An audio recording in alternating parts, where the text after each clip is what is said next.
बीडच्या बदनामीवरून डीपीडीसीच्या बैठकीत आज बाचाबाची झाल्याची माहिती खासदार बजरंग सोनावणेंनी दिली आहे।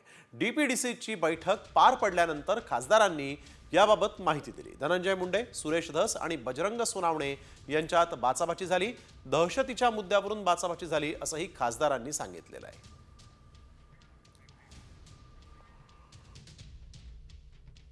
डीपीडीसीच्या मीटिंगमध्ये तसा विषय झाला नाही, पण इथं जर कुणी डीपीडीसीच्या मीटिंगमध्ये कुणाला एकाला कॉर्नर करून कुणी बोललं तर आम्ही बसणार नाही। आणि जिथं म्हणलं की कुणी दहशत आहे तर आम्ही त्याला उत्तर दिलं, दहशत कुणाची त्याचं उत्तर द्या। त्याच्यामुळे जिथं माजी पालकमंत्री म्हणले की इथं अधिकाऱ्यावर दहशत आहे, मग कुणाची दहशत आहे, मग त्याच्यावर थोडीच झाली बाचाबाची, तर त्याच्यावर बैठक संपली। नाही पण शेवटचा किस्सा काय होता की बाचाबाची किरकोळ विषय एवढं तेवढं होत असतं। ते विषय मला वाटतं मीडियाच्या समोर येऊ नयेत, येतील एवढे मीडियावरती एवढे येतील एवढं झालेलं नाही काय। अरे भांडण काय, मुद्द्याचं भांडण नाहीये, हे मुद्द्याचं भांडण आहे। भाजपा आमदार सुरेश धस यांनी अजित पवारांना आज एक पेन ड्राईव्ह दिलेला आहे आणि या पेन ड्राईव्ह मध्ये घोटाळ्याचे पुरावे असल्याची माहिती सूत्रांनी दिली। पालकमंत्री असताना धनंजय मुंडेंनी बीड जिल्हा कोट्यवधींचा घोटाळा केला होता असा आरोप सुरेश धस यांनी वारंवार केला आहे आणि त्याचेच पुरावे या पेन ड्राईव्ह मध्ये असल्याची माहिती सूत्रांनी दिली। मात्र हा पेन ड्राईव्ह देत असताना सभागृहामध्ये एकच शांतता पसरली। त्यामुळे या पेन ड्राईव्ह मध्ये नेमके कोणते पुरावे धस यांनी दिले आहेत याचीही चर्चा सध्या आहे। जे बोगस पैसे वगैरे उचलण्यात आलेले होते त्या मुद्दा उपस्थित करायला लागल्याच्या नंतर अजितदादांनी सांगितलं लेखी पत्र द्या। मी त्याचे संपूर्ण लेखी पत्र तयार केलेले आहे, परंतु या जिल्ह्यामध्ये आत्ताच 73 कोटी रुपये बोगस उचलल्याचं मी रात्री जाहीर केलंय। अजितदादा राज्याचे मुख्यमंत्री, राज्याचे सार्वजनिक बांधकाम मंत्री, राज्याचे प्लॅनिंग म्हणजे प्लॅनिंगच दादाकडे आहे, त्याच्यामुळे त्यांच्याकडे। तर या बैठकीत जिल्हा नियोजनासंदर्भात चर्चा झाली। धसांच्या पेनड्राईव्ह बद्दल माहित नाही असं मंत्री धनंजय मुंडे यांनी म्हटलंय। बीडमधील बैठकीत सर्व विषयांवर चर्चा झाली असं धनंजय मुंडेंनी म्हटलेलं आहे। बैठकीत जिल्हा नियोजनासंदर्भात चर्चा झाली असं धनंजय मुंडेंनी माहिती देताना म्हटलंय, परंतु धस यांनी दिलेल्या पेनड्राईव्ह बद्दल माहित नाही असंही मुंडे पुढे म्हणाले। आज डीपीडीसीची मीटिंग या ठिकाणी झाली। आदरणीय दादा पहिल्यांदा जिल्ह्यात पालकमंत्री म्हणून या ठिकाणी आले होते आणि अतिशय व्यवस्थित आज बैठक झाली, फार व्यापक बैठक झाली। सर्वच मान्यवरांनी या ठिकाणी आपले आपले मुद्दे या ठिकाणी वापरले, मुद्दे मांडले आणि या डीपीडीसी मध्ये म्हणजे येणाऱ्या वर्षी जो काय प्लॅन करायचा आहे त्या प्लॅन मध्ये जिल्ह्याला अधिकचा निधी मिळावा हा सर्वांनीच आग्रह धरला आणि त्यात दादांनी पण सकारात्मक या ठिकाणी निर्णय घेतो असं सांगितलेलं आहे। त्यामुळे नक्कीच यावर्षी अधिकचा निधी मिळाल्यावर बीड जिल्ह्याच्या विकासाला आणखीन जास्त गती येईल। ती जी चर्चा झाली त्या चर्चेमध्ये जे काय असे आरोप आहेत त्या त्यांनी मांडलं, आम्ही म्हणलं की त्या ठिकाणी जर असं कुठं वाटत असेल तर सबंध 15 वर्षाची या ठिकाणी चौकशी सरकारने करावी। तर धनंजय मुंडे हे आमच्या मंत्रिमंडळातले मंत्री आहेत, आम्हाला भेटण्याची चोरी नाही, आम्ही कधीही भेटू शकतो असं म्हणत मुख्यमंत्री देवेंद्र फडणवीसांनी धनंजय मुंडेंच्या संदर्भातली आपली भूमिका आता स्पष्ट केली आहे। पहिली गोष्ट तर एक लक्षात घ्या की ते त्यांच्या कामाने आले होते, मी माझ्या कामाने आलो होतो, त्यामुळे आमची भेट झाली नाही। पण सकाळी आमची भेट झाली होती, कारण आम्ही म्हणजे त्याच्यापूर्वी कॅबिनेटमध्ये वगैरे काल सगळं आमची भेट वगैरे झाली होती। त्यामुळे काय धनंजय मुंडे हे आमच्या मंत्रिमंडळातले मंत्री आहेत, त्यामुळे त्यांना भेटायची चोरी नाही। ते मला कधी भेटू शकतात, मी त्यांना कधी भेटू शकतो, कुठल्याही कामाकरता भेटू शकतो। आणि त्यांच्या राजीनाम्याच्या संदर्भात अजितदादांनी स्पष्ट भूमिका मांडलेली आहे।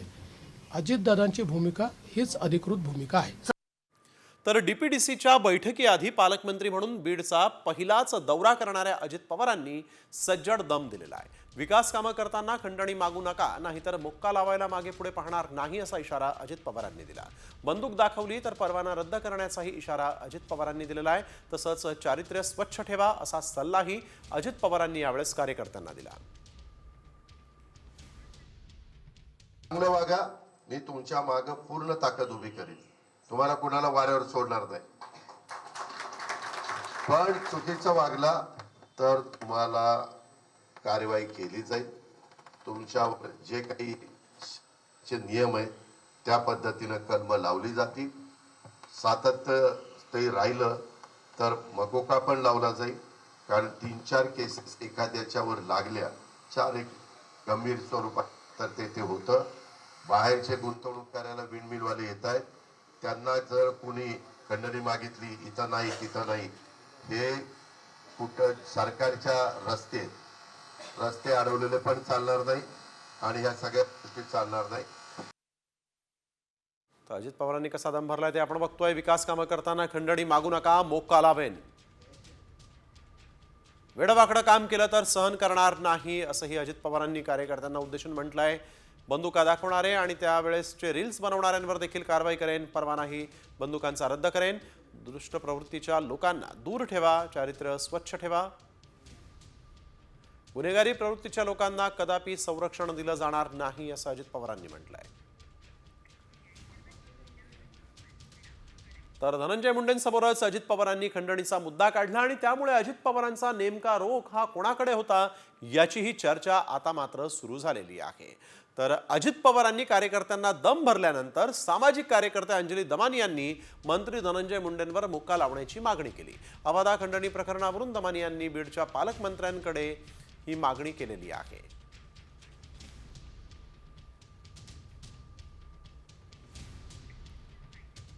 दुसरं ते म्हणाले की यापुढे जर कोणी खंडणी मागितली तर त्याच्यावर मकोका लावण्यात येईल.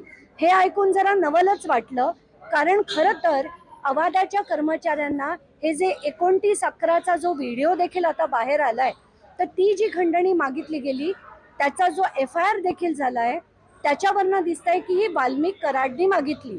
पण जी आधी सुरेश धस जे म्हणाले होते तो आरोप खरा करण्यासाठी अवादाचे कर्मचारी जर त्यांच्या शासकीय बंगल्यात म्हणजे धनंजय मुंडे यांच्या शासकीय बंगल्यात जाऊन जर त्यांना बोलवलं असेल खंडणीसाठी, तर हा मकोका धनंजय मुंडेंवर देखील लावला गेला पाहिजे असं माझं थेट म्हणणं आहे. आणि हा लावून घ्यावा पालकमंत्र्यांनी अशी मला त्यांना विनंती करायची. तर विधानसभा निवडणुकीच्या निकालावर राज ठाकरेंनी शंका उपस्थित केली. लोकांनी केलेलं मतदान कुठेतरी गायब झालं असा टोलाच त्यांनी लगावलाय. 13 खासदार असलेल्या काँग्रेसचे 15 आमदार कसे, शरद पवारांचे 8 खासदार निवडून आलेत, त्यांच्या पक्षाला 10 जागाच कशा मिळाल्या असा सवालही यावेळेस त्यांनी उपस्थित केला आहे.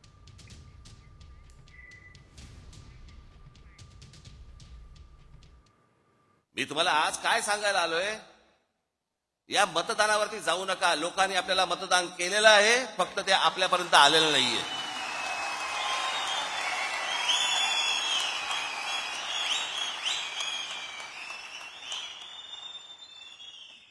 तुम्ही असं कुठेही मनामध्ये धरू नका की लोकांनी आपल्याला मतदान केलं नाही. लोकांनी मतदान केलं, पण ते केलेलं मतदान कुठेतरी गायब झालं.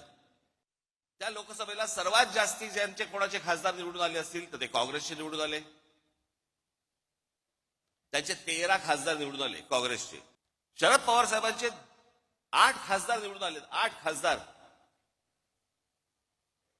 त्यांचे 10 आमदार येतात. आणि लोकसभेला ज्या अजित पवारांचा 1 खासदार निवडून आलाय तिथे 42 आमदार येतात. तर मनसे अध्यक्ष राज ठाकरेंनी केलेल्या या टीकेला सत्ताधाऱ्यांनीही उत्तर दिलंय. भाजपनं कधीही तडजोडीचं राजकारण केलेलं नाही असा पलटवार मंत्री आशिष शेलार यांनी केला. तर मुलाचा पराभव का झाला यावर आधी बोला असा टोला मिटकरींनी लगावलाय.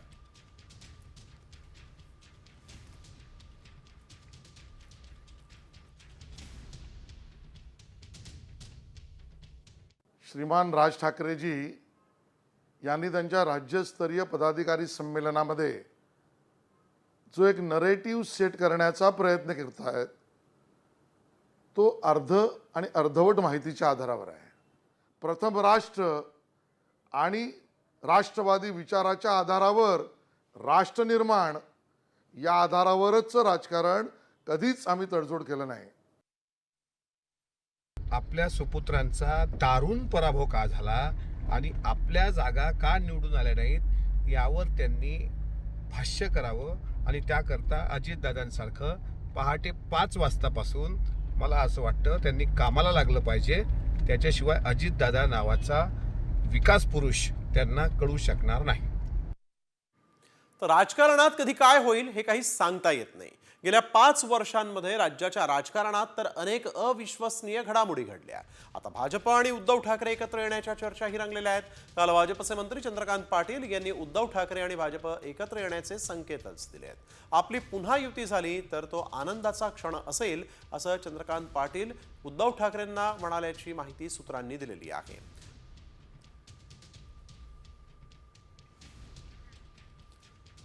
या भेटीत काय ठरलं ते आपण बघतोय. मुंबईतल्या एका लग्न सोहळ्यात उद्धव ठाकरे चंद्रकांत पाटील यांची भेट झालेली आहे. मिलिंद नार्वेकरांनी चंद्रकांत पाटलांना मग युती कधी असा प्रश्न विचारला. आपली पुन्हा युती झाली तर तो आनंदाचा क्षण असेल असं चंद्रकांत पाटलांनी उत्तर देताना म्हटलं आणि मी या सुवर्ण क्षणाची वाट पाहतोय असंही चंद्रकांत दादा पाटील पुढे म्हणाले. तर उद्धव ठाकरेंनी देखील युतीला दुजोरा दिला असल्याची माहिती सूत्रांनी दिलेली आहे. तेव्हा आता हा सुवर्ण क्षण महाराष्ट्राचं राजकारण बदलणार का याचीच चर्चा रंगलेली आहे. वळूया पुढील बातमीकडे. चंद्रकांत पाटलांच्या ज्या भावना आहेत त्याच भावना भाजपमध्ये अनेकांच्या आहेत असं म्हणत संजय राऊतांनी चंद्रकांत पाटलांचे आभार मानले आहेत. चंद्रकांत दादा पाटलांच्या भावना या अनेकांच्या भावना आहेत त्या पक्षामध्ये, हे पण तुम्हाला मी सांगतो. कदाचित आता जे भाजपात हौशे नवशे गवशे आलेले आहेत बाहेरून, त्यांना 25 वर्षातल्या आमच्या युतीचं महत्त्व कळणार नाही. कारण आम्ही एकत्र 25 वर्ष अत्यंत उत्तम रीतीनं काम केलं. नरेंद्र मोदी यांच्यासोबत आम्ही चांगल्या पद्धतीनं काम केलं. पण सगळ्यांना माहिती आहे की दिल्लीमध्ये अमित शहांचा उदय झाल्यावर शिवसेना भाजपमध्ये वितुष्ट आहे. हे दुर्दैवानं सांगायचं वाटतंय. मी चंद्रकांत दादा पाटील यांनी ज्या भावना व्यक्त केलेल्या आहेत त्याबद्दल आम्ही त्यांचे आभारी आहोत. दरम्यान उद्धव ठाकरेंच्या या भेटीवर मंत्री चंद्रकांत पाटलांनीही प्रतिक्रिया दिली. तर लग्न समारंभातील भेटीमध्ये युती होत नसते अशी मिश्किल प्रतिक्रिया देवेंद्र फडणवीसांनी दिली आहे.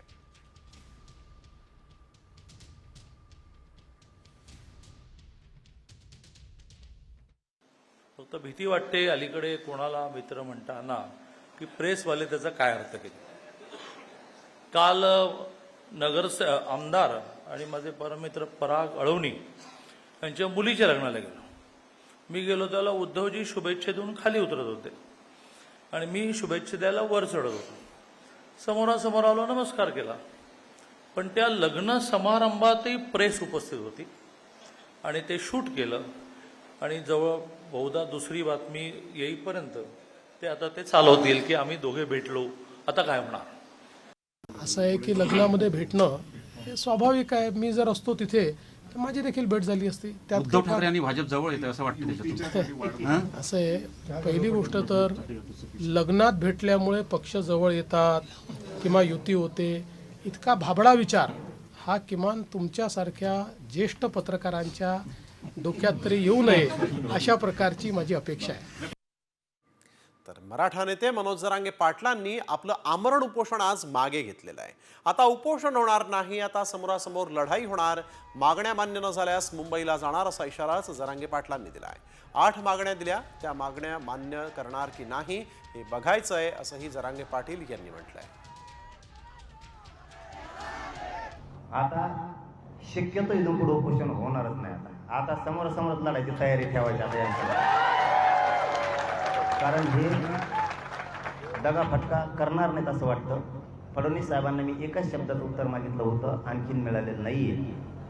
8 मागण्या दिल्यात, त्याची तुम्ही अंमलबजावणी करणार आहे की नाही. तुम्ही नाही म्हणा, हा म्हणा, आम्ही उपोषण सोडतो. तुम्ही फक्त मराठ्यांशी गद्दारी बेमानी करतायत का एवढंच आम्हाला बघायचंय, काहीच बघायचं नाही.